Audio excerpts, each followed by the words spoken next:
जितने भी जीव माया के अंदर में हैं, उनकी अक्ल से भगवान और महापुरुष के कार्य जाने नहीं जा सकते, तौले नहीं जा सकते, वो बुद्धि से परे होते हैं। भगवान के तो होते ही हैं, उसी प्रकार महापुरुष के भी होते हैं। जार चित्ते कृष्ण प्रेमा करे उदय, तारो वाक्य क्रिया मुद्रा विज्ञे न बुझाए। बड़े बड़े बुद्धिमान सरस्वती बृहस्पति से भी उधार लेके आवे बुद्धि, तो भी नहीं समझ सकते। तो आखिर माने होता है कितना ही बड़ा बुद्धिमान क्यों न हो, वो भगवान को या महापुरुष को नहीं समझ सकता, उनकी बुद्धि से परे है, क्योंकि इनकी बुद्धि माइक है। माइक जगत के एक्सपीरियंस और लॉजिक ईश्वरीय जगत में नहीं चल सकते। जैसे माइक जगत में एक नेचर है कि किसी ने किसी का मर्डर किया और वो कहे कि हमने गुस्सा नहीं किया और मर्डर किया, तो लोग हंसेंगे कि मर्डर करने के पहले कितना गुस्सा आता होगा मनुष्य को कि भले ही हम फांसी पर चढ़ जाए लेकिन इसका खून कर देंगे, तब तो कोई किसी का मर्डर करेगा। लेकिन अर्जुन हजारों लाखों मर्डर कर रहे हैं और सर्वत्र श्री कृष्ण का दर्शन कर रहे हैं। मर्डर करते समय भी हनुमान जी ने लाखों को मारा, रावण के खानदान को, लेकिन नित्य प्रभु मैं देखहि जगत, सारा संसार सीताराम में उनको दिखाई पड़ रहा है। अब ये बात माइक बुद्धि में समा नहीं सकती, क्योंकि हमारा एक्सपीरियंस ऐसा है ही नहीं। हमारा एक्सपीरियंस तो ये है कि काम क्रोध लोभ मोह ये सब जब अंतःकरण में आएंगे तभी उनका कार्य होगा।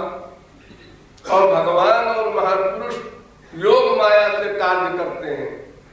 योग माया माने काम तो करें माया का, मर्डर वगैरह, लेकिन अपनी पर्सनैलिटी में रहते हैं। योग अपने में युक्त रहते हैं, भीतर मशीन में गड़बड़ नहीं होती, बाहर क्रिया गलत होती है जीव कल्याण के लिए। तो ये बात हमारी बुद्धि में इसीलिए नहीं आ सकती कि हम ऐसा नहीं कर सकते। हम माया के अंदर में हैं तो माया का कार्य करते हैं, इसलिए हम समझते हैं जो माया से परे हो गए वो माया का कार्य नहीं कर सकते, लेकिन ये गलत है। देखो, एक कल्प राज्य किया प्रहलाद ने, ध्रुव ने, संपूर्ण पृथ्वी का। हम वहां भी रहे होंगे, जीव तो अनादि है, तो हमने यही कहा होगा कि इनका पेट नहीं भरा, एक कल्प से राजा है। अरे 1,00,000 2,00,000 4,00,000 वर्ष भी नहीं, 43,20,000 वर्ष का 4 युग, 71 बार 4 युग बीत जाए तो एक मनवंतर, 14 मनवंतर बीत जाए तो एक कल्प। इतने दिन तक राज्य किया, इनको वैराग्य नहीं हो रहा।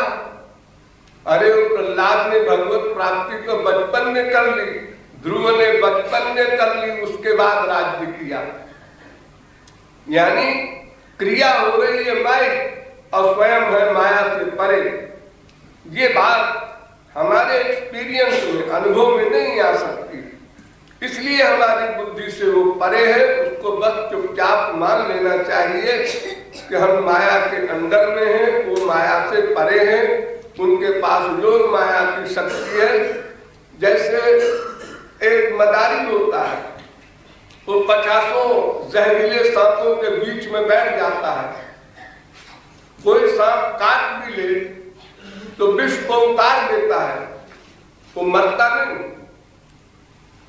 लेकिन अगर हमसे कोई कहे 2 मिनट तो तुम बैठ जाओ सांपों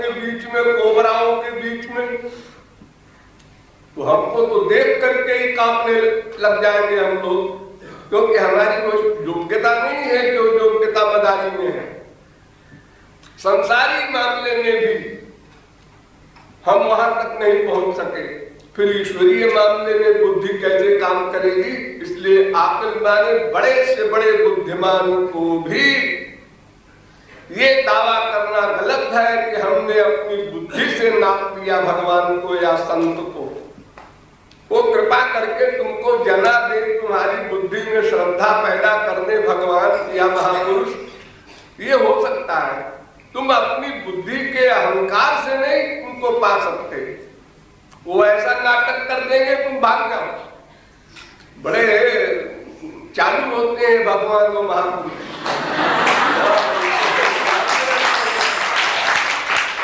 भीतर से भोले होते हैं जरूर, लेकिन व्यवहार में बड़ी अड़बंगी चाल होती है। जैसे सांप चलता है टेढ़ा टेढ़ा बाहर बाहर, लेकिन जब बिल में घुसता है तो सीधा घुस जाता है। तो भीतर तो सीधा है उनका हिसाब किताब, लेकिन बाहर से अहेर व गति प्रेरणा, सांप के समान टेढ़ी गति होती है। इसलिए वहां बुद्धि को न ले जाना, बस किसी में खैरियत है। बुद्धि ले गया कि मरा, संशयात्मा विनश्यति।